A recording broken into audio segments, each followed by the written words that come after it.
Welcome to another edition of Break Fake Rules. This is our little show where we challenge the rules of philanthropy that we follow, but they're fake rules, many of them, and they prevent us from really making social change. And I have to say, this is a delightful day for me because I am sitting here with one of the great fake rule breakers. So great at it that she's even written a book about all of them, many of them. Dimple Abichandani, please welcome her to Break Fake Rules. Thank you. And just so everyone knows, this is a live shoot at the Global Philanthropy Forum, which is close to my heart because I was part of the team that launched the Global Philanthropy Forum back in 2002. And it's just doing so much better than when I did it. So I'm glad to see that. And we are here with a live audience. That's who you hear clapping. We hope you will all feel comfortable doing more of that because I think, Dimple, you're going to have a lot to say. So I'm so happy to be here. I'm so glad you are. And I just first want to point out that, you and I kind of started running foundations together at around the same time. But over that time that you were running one, we spent a lot of time talking about what's happening in philanthropy. Yeah. And now today, everyone in just a few days, or maybe by the time this airs, it's already out, will have a chance to hear what I got to hear privately about your experiences and what you see as a better form of philanthropy, a new era of philanthropy. What inspired you to sit down and do the challenging work of writing a book? Well, let me just say quickly what the book is, and then I'd love to share what inspired it. The book is basically a call to reimagine the purpose of philanthropy in these times of polycrisis. And it offers 10 practices that we can put into play that actually allow us to do that. So what brought me to it, there's sort of two sort of separate different stories. One of them goes back to what you're talking about. Before I wrote this book, I had spent 7 years leading a private foundation that was doing sort of cutting edge social justice funding. And I was fortunate to be in an organization and in a role where I had space to innovate, to try new approaches. And a lot of those approaches that, we were trying with our grantees in 2016, 2017, became kind of the foundations of trust-based practices, ways that I was thinking about how to evolve governance, how we make spending decisions. Those were ideas that kind of moved further out into the sector. And then we got to 2020, right? And all of us who've been in the sector for a while remember that it was this kind of moment where a space opened up and our sector responded in a really powerful, unique way. You saw funding going towards systemic change in a way that we hadn't seen before. Right. You saw payouts increase. My own foundation, we made a commitment to increase payout to 10% for 4 years. And we did that in a moment where our endowment was down by 25%. That was unusual. It was unusual. That was an unusual move. It was unusual, but we weren't the only ones, right? Right. That was 2020. By the time I left that role at the end of 2022, I had already started to see a retraction. The one that's very obvious to all of us now, but I was already hearing trustees, sort of stepping back. I was hearing the kind of dropping of commitments to racial justice. And so I left that role with this question that just kept coming up for me, which is, what's a philanthropy for this time? Right. And what are the changes that we need to make that aren't just trends, that are actually durable? And it was really that conversation that resulted in this book and resulted in basically the central argument of it, which is that the philanthropy that we've known for 140 years, it isn't suited to this time because it was never meant to change who has power and who has wealth, right? And the philanthropy we need right now, if we are going to solve the poly crisis or in any way meet it, has to do those two things. And thankfully, we're not starting from scratch, right? Thankfully, you can look out and see that there's actually been this generation of leaders, new leaders, who have been planting the seeds of what I'm calling this new era.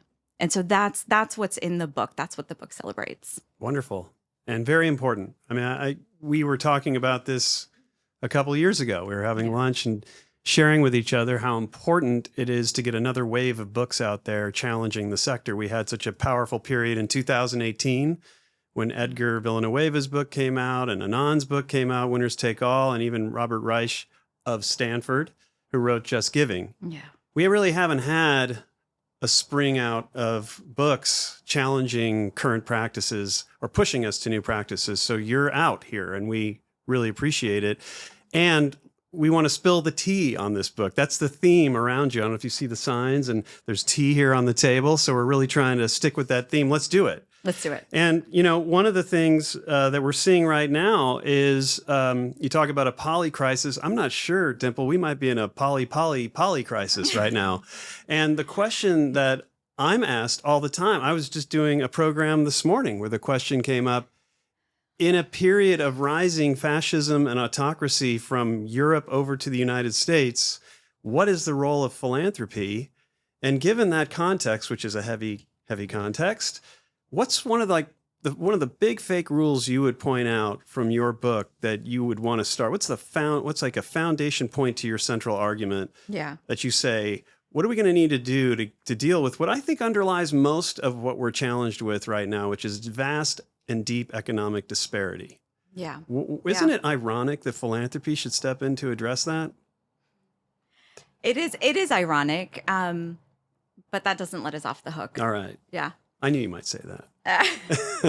So I think one of the rules that I would draw on, and it kind of goes into the probably too wordy subtitle of the book, is, the book is called A New Era of Philanthropy, but then I have this subtitle, 10 Practices to Transform Wealth into a More Just and Sustainable Future. Mm-hmm.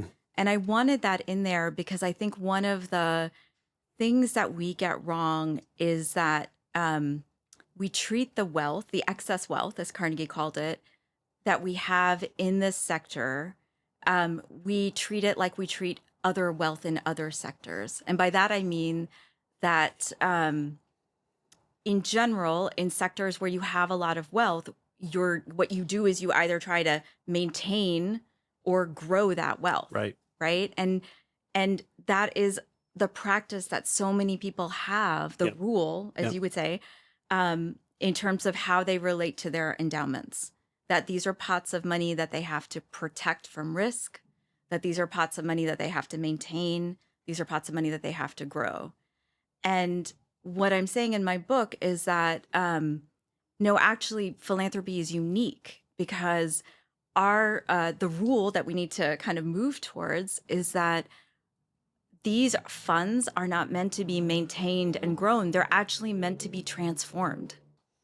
So as a key fake rule, you would say, or you just said, that, the way we manage that money, the way we look at the money, the way we see its purpose needs to shift. The rule is about preservation and protection. That's fake. It should be the other way. I wouldn't say it's fake. I would say it's what I call in the book, it's from like the time of Gilded Philanthropy. Right. So one of the things I talk about in the book is, we often will say philanthropy comes to us from the Gilded Age, mm-hmm. right? And, the phrase Gilded Age, it comes from the word to gild, which means literally to cover over with like a thin sheath of gold, right? And one of the things I talk about is, this type of philanthropy, when it was put into motion, it was meant to kind of cover over the harms of what was kind of a new economic order. Right? The harms of extreme capitalism, the fact that all of a sudden, kind of like right now, you had a few people getting very, very rich at the expense of so many other people. And this philanthropy kind of said, it was like a contract kind of saying, it's not going to be so bad. You can count on us. We're going to take care of you. We're going to give you some nice things like some libraries. Never mind that you're going to be working 12 hours a day and won't be able to go and check out any books, right? So these rules, I feel like, come from that time. I agree. And these understandings of kind of what it is to have these resources. What I'm interested in this moment is us taking a really fresh look at these resources and understanding that these are resources that are held in the public trust, right? That's like the idea that I feel like I want us to mainstream in this moment when we are seeing such an attack of everything and anything that is public. I don't know that it serves us for us to kind of hold on to this idea that philanthropy is just solely private. Our tax dollars have subsidized these resources, right? And what begins to shift if we think about these resources as being for public purposes, right? And being held in the public trust. So we are wrapping up here, and we love to ask one final question because you've got so many of these to answer. But what is when people leave? Well, again, they put down their phones and they're done with the podcast. What's the one final rule you want them to think about breaking? That fake rule that really sits out there for you? What I want people to do when they leave is to understand that we are all the ones who are writing the new rules. So, I mean, I think in this moment, I love the rules that you're breaking. I agree with all of them, but it's kind of a painful moment around things getting broken, right? And so I want us to take all of our brilliance collectively and put it towards building the new, and to know that no one else is going to do it. It's going to be us, right? And people need these resources. They need them like really desperately right now. And we are the fortunate ones that have a connection to them, that maybe you run an endowment, maybe you oversee a DAF. If you're listening to this, you have some connection to resources, and those resources are for the public good. And I know you would agree with this, Glenn. There's just no better moment than now to be mobilizing those resources. Dimple, thank you so much for your courage, your bravery to come out and write this book, to challenge the sector. Yes. Thank you for doing that. And I want to thank everyone here for being a part of this taping today. And to all of you that have watched and listened and are participating, we will do another one of these Break Fake Rules very soon. We hope you'll be there. Thank you all for coming.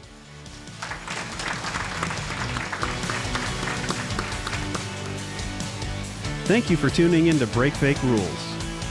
Subscribe to the Stupski Foundation YouTube channel to watch videos of each episode and join the conversation with me on LinkedIn.